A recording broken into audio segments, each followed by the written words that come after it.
ব্যাখ্যা বিশ্লেষণ এটা যদি বাস্তবে অর্থে তালাশ করা হয় অনেক বিষয় চলে আসে। একদিন হুজুর আকরাম সাল্লাল্লাহু আলাইহি ওয়াসাল্লাম মিম্বরে উঠতেছিল। মিম্বরে ওঠার সময় 3 সিঁড়িতে আমিন আমিন বলছে 3 বার। বয়ান শেষে, নসিহত শেষে সাহাবায়ে কেরাম প্রশ্ন করল, ইয়া রাসূলুল্লাহ, প্রত্যেক দিনের মতো আজকে একটু ব্যতিক্রম বোঝা গেল, ব্যতিক্রম দেখলাম আমরা, এটার কারণ কি? হুজুর আকরাম সাল্লাল্লাহু আলাইহি ওয়াসাল্লাম বললেন, কিছুক্ষণ আগে আমার কাছে জিবরাইল আমিন আলাইহিস সালাতু ওয়াস সালাম আসি আমার কাছে 3টা বিষয় আবেদন করছে, আর আমি এই 3টা বিষয়ের উপর আমিন বলছি, মানে আল্লাহ পাক যেন এটা কবুল করে। এর মধ্যে একটা হলো, যে ব্যক্তি আমার নাম শোনার পরে দরুদ শরীফ পড়লো না, আমার উপর দরুদ শরীফ পড়লো না, তার ধ্বংস অনিবার্য, তার ধ্বংস হয়ে যাবে। বদদোয়াটা করছে জিবরাইল আমিন আলাইহিস সালাতু ওয়াস সালাম।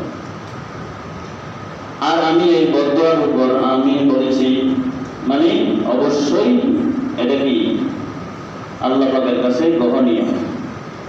জিবরাইল আমিন আলাইহিস সালাতু ওয়াস সালামের বদদোয়া, নবী আকরাম সাল্লাল্লাহু আলাইহি ওয়াসাল্লামের আমিন বলা, এটার মধ্যে কোনো ধরনের সন্দেহ নেই। তাহলে নবীর নাম শোনার সাথে সাথে এক মজলিসে যদি একাধিকবার বলা হয়, নবীর নাম প্রথমবার একবার বলা ওয়াজিব, একবার বলা কি ওয়াজিব। এরপরে যতবার শুনবো ততবার বলা মুস্তাহাব, না বললে গুনাহ হবে না, কিন্তু একবার বলতে হবে। এক মজলিসে যদি একাধিক নবী আকরাম সাল্লাল্লাহু আলাইহি ওয়াসাল্লামের নাম পড়া হয়, একবার জোরে একবার এই দরুদ শরীফ পড়া কি ওয়াজিব। আমার ওস্তাদ মুহতারাম মুফতি শহীদুল্লাহ দামাত বারকাতুহুমুল আলিয়া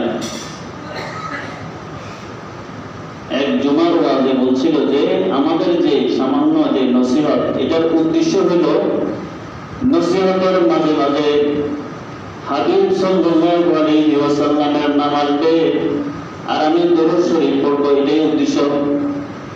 মানে বয়ানের মাঝে মাঝে নবীর নাম আসবে আর আমি কি দরুদ শরীফ পড়বো, এই নসিহতের উদ্দেশ্য এটাই।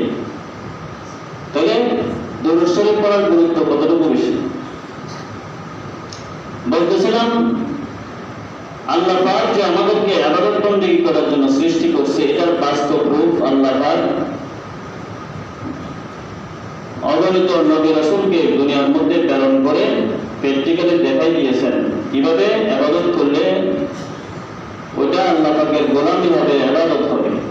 সর্বশেষ হুজুর আকরাম সাল্লাল্লাহু আলাইহি ওয়াসাল্লামকে আল্লাহ পাক দুনিয়ার মধ্যে প্রেরণ করছেন। এটা আমাদের জন্য অনেক বড় অনুগ্রহ, অনেক বড় দান, অনেক বড় আল্লাহ পাকের পক্ষ থেকে ইহসান। না আমরা বুঝতাম না কিভাবে ইবাদত করলে আল্লাহ পাকের সন্তুষ্টি অর্জন হবে, কি কাজ করলে আল্লাহ পাক খুশি হবে। কোরআনে কারিমে আল্লাহ পাকের ইহসানগুলো আল্লাহ পাক উল্লেখ করছেন। এর মধ্যে 2টি ইহসান, এই ইহসানটা আল্লাহ পাক মান্না শব্দ ব্যবহার করছেন। মান্না মানে ফোঁটা দেওয়া, এটা শাব্দিক অর্থ দ্বারাই ফোঁটা দেওয়া। তো ছোটখাটো জিনিস তো মানুষ ফোঁটা দেয় না, সাধারণত বড় জিনিসের কারণে ফোঁটা দেয়। কোরআনে কারিমে আল্লাহ পাক 2টা বিষয় এমন যে 2টা বিষয়ের জন্য আল্লাহ পাক আমাদেরকে ফোঁটা দিয়েছেন। তো আল্লাহ পাকের শানে ফোঁটা ব্যবহার হয় না, ইহসান ব্যবহার হয়, অনুগ্রহ ব্যবহার হয়। মানে আল্লাহ পাক আমাদের উপর বিশেষ অনুগ্রহ করছেন। 2টা বিষয় এমন আছে যে বিষয়ের ক্ষেত্রে আল্লাহ পাক কোরআনে মান্না ব্যবহার করছে। আমার কথা বুঝেন, মান্না ব্যবহার করছে। মান্না মানে আল্লাহ পাক আমাদেরকে ফোঁটা দিচ্ছেন, মানে আল্লাহ পাক বিশেষ অনুগ্রহ করছেন আমাদের প্রতি। এর মধ্যে একটা হলো ঈমান, একটা হলো কি ঈমান। আল্লাহ পাক কোরআনে কারীমে সূরা হুজুরাতের 17 নম্বর আয়াতে ইরশাদ করেন, ইয়ামুন্নুনা আলাইকা আন আসলামু কুল লা তামুন্নু আলাইয়া ইসলামাকুম বালিল্লাহু ইয়ামুন্নু আলাইকুম আন হাদাকুম লিল ঈমানি ইন কুনতুম সাদিকিন। আল্লাহ পাক বলেন, ইয়ামুন্নুনা আলাইকা আন আসলামু, তারা ঈমান এনে নবী আপনার প্রতি অনুগ্রহ করছে, এটা তারা মনে করে যে তারা ঈমানদার হয়ে কি করছে, আপনার প্রতি অনুগ্রহ করছে। আল্লাহ পাক বলেন, হে নবী আপনি জানাই দেন, কুল লা তামুন্নু আলাইয়া ইসলামাকুম, তাদের ইসলাম ধর্ম গ্রহণ করা এটা আমার প্রতি কোন ধরনের অনুগ্রহ নয়, আমার প্রতি কোন ধরনের কিনা অনুগ্রহ নয়। বালিল্লাহু ইয়ামুন্নু আলাইকুম আন হাদাকুম লিল ঈমান, বরং আল্লাহ পাক তোমাদের উপর অনুগ্রহ করছে, ঈমানের প্রতি তোমাদেরকে রাস্তা দেখিয়েছে। এটা আল্লাহ পাকের পক্ষ থেকে অনুগ্রহ। এটা নয় তুমি ইসলাম আনি আমার প্রতি অনুগ্রহ করছে, এমন নয়। বরং আল্লাহ পাক তোমার প্রতি অনুগ্রহ করছে যে তোমাকে আল্লাহ পাক হেদায়েতের রাস্তা দেখাইছে। এটা আল্লাহ পাকের পক্ষ থেকে বিশেষ অনুগ্রহ। অনুগ্রহটা কেমন, এটার মূল্য কেমন? দুনিয়ার মধ্যে যত ফিতনা হচ্ছে বা হবে সবগুলোর মূল কারণ ঈমান নষ্ট করা। সবগুলোর মূল কারণ কি? ঈমানকে বিজ্ঞান, ঈমানকে নষ্ট করে দেওয়া।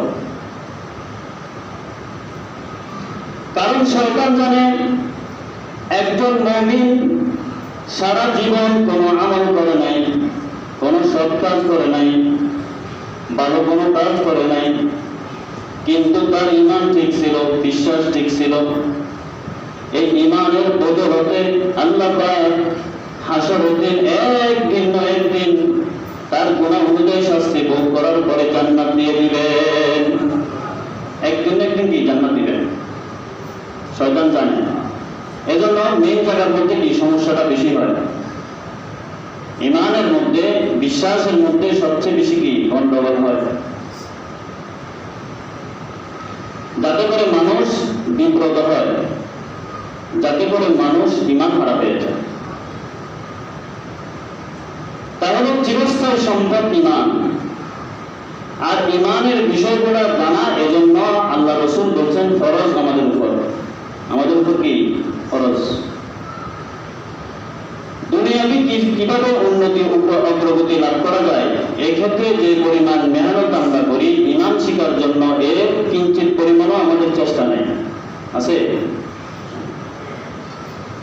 যত আমাদের যত চেষ্টাগুলা অধিকাংশ ক্ষেত্রে দুনিয়াবি কেন্দ্রিক, দুনিয়া কেন্দ্রিক, অধিকাংশ ক্ষেত্র দুনিয়া কেন্দ্রিক, দুনিয়ার উন্নতি অগ্রগতি। এখন তো প্রতিযোগিতা চলতেছে মানুষকে মারার, আধুনিক যন্ত্র বাড়ানোর ক্ষেত্রে মানুষ প্রতিযোগিতা করতেছে কার কোন রাষ্ট্রের যন্ত্র মানুষ মারার প্রযুক্তি কত উন্নত হতে পারে। সবগুলোর মূল কারণ কি? মানুষকে মারা, নিজের শ্রেষ্ঠত্ব বজায় রাখা। আসলে এই হায়াতের উদ্দেশ্য এটা ছিল না, কিন্তু আজকে রাষ্ট্রীয়ভাবে পুরো বিশ্বে সবচেয়ে বেশি খরচ করা হয় আধুনিক প্রযুক্তি। যে প্রযুক্তিগুলোর উদ্দেশ্য মানুষকে মারা, যে প্রযুক্তিগুলোর উদ্দেশ্য কি? মানুষকে কিভাবে মারা যায়, কিভাবে মানুষের কি জায়গা কি নির্ণয় করা যায়, নির্দিষ্টভাবে আঘাত করা যায়। এবং এমন এমন কি প্রযুক্তি তারা আবিষ্কার করতেছে, উদ্দেশ্য হলো আমি সবার বড়,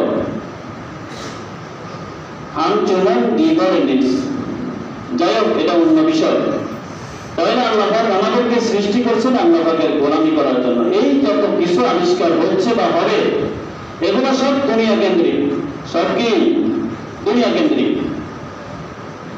আজকে আমেরিকার প্রেসিডেন্ট চিন্তা করতেছে আজকে সবার উপরে আমি কিন্তু তার এই হায়াতটা চিরস্থায়ী নয়, চিরস্থায়ী নেই, চিরস্থায়ী নয়।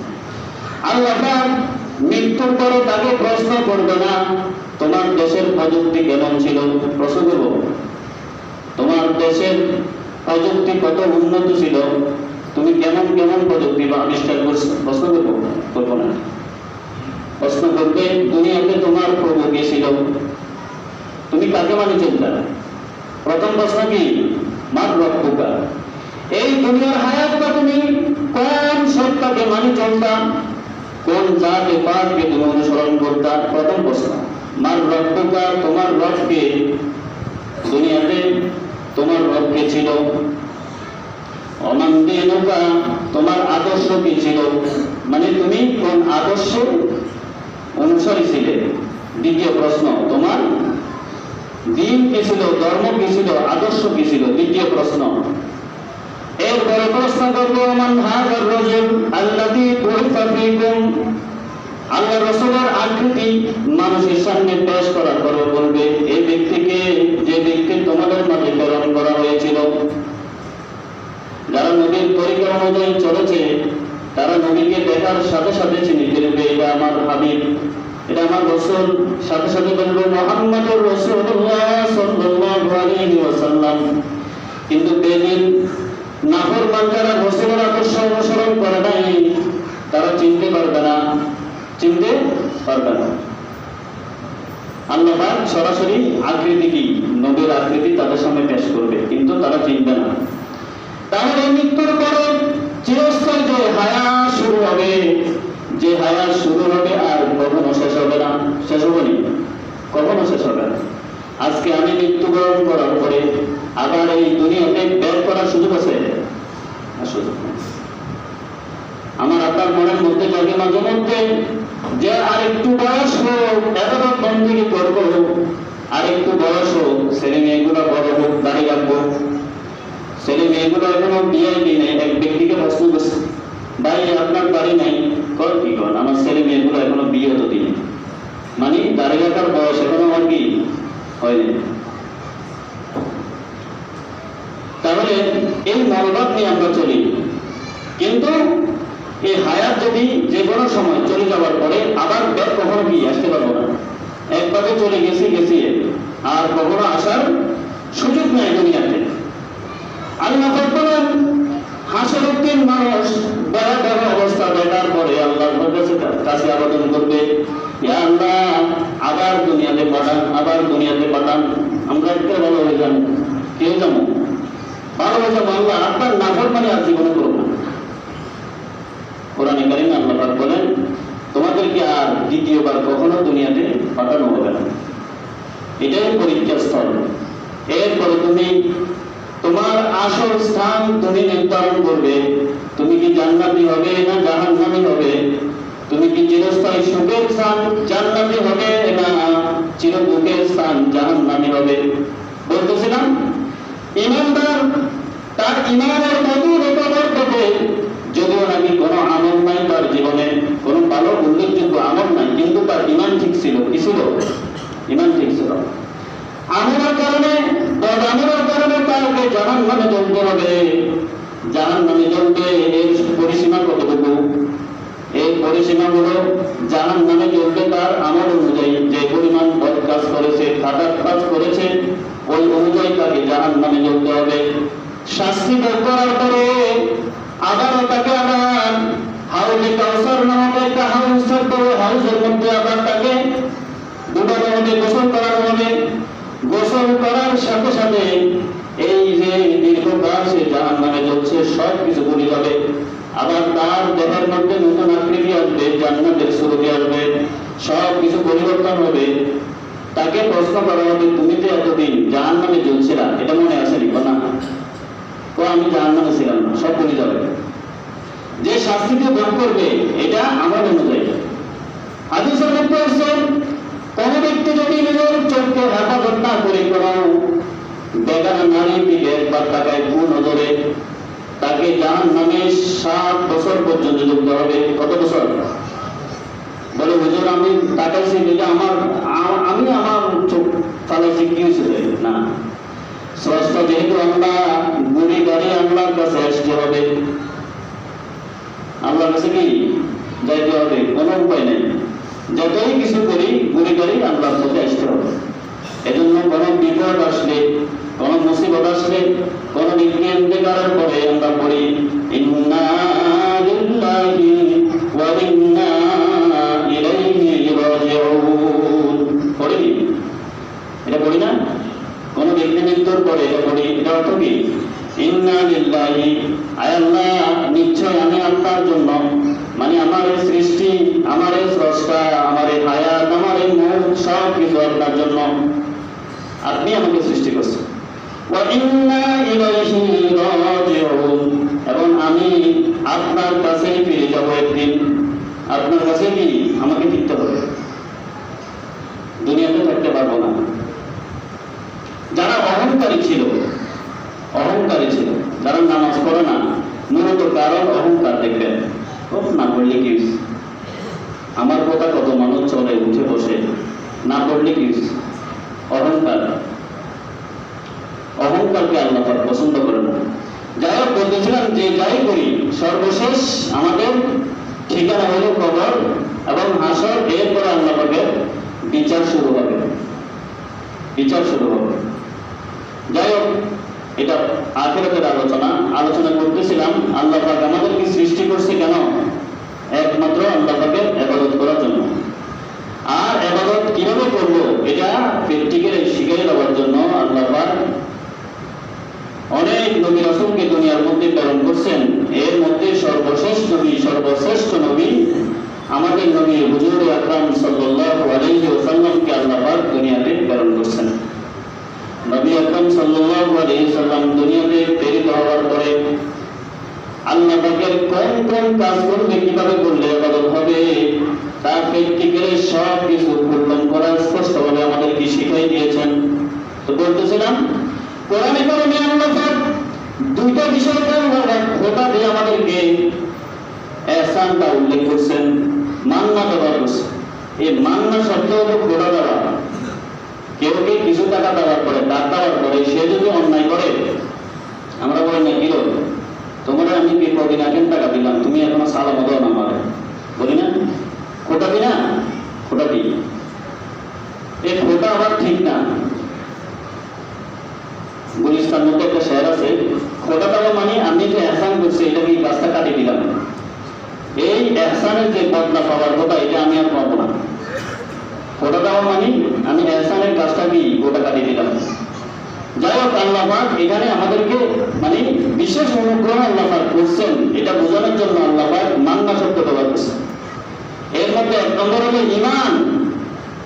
এটা বিশেষ অনুগ্রহ আল্লাহ পাকের পক্ষ থেকে। ঈমান, আল্লাহ পাকের প্রতি যে বিশ্বাস, এটা আল্লাহ পাকের পক্ষ থেকে বিশেষ অনুগ্রহ। দুই নম্বর, আল্লাহ পাক যে খোটা দিয়েছেন, দুই নম্বর ইহসান হলো আল্লাহ পাক আমাদের থেকে আল্লাহ পাক একজন রাসূলকে পাঠাইছেন। কোরআনে কারিমে আল্লাহ পাক সূরা আলে ইমরানের 165 নম্বর আয়াতে ইরশাদ করেন,